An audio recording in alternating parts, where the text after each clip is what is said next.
หลานไม่เคารพไม่เชื่อฟังพ่อแม่ลูกศิษย์ไม่เคารพครูบาอาจารย์พระเนนบางครั้งก็ไม่อยู่ในร่องในรอยเพราะสิ่งเหล่านี้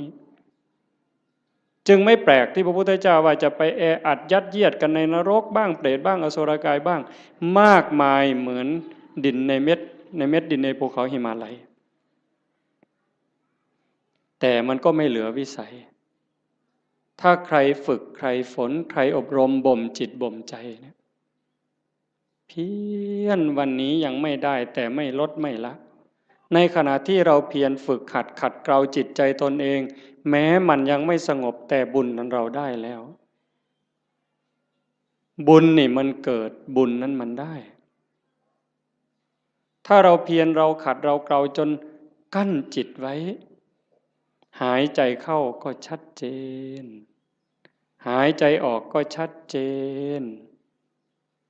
ช่วง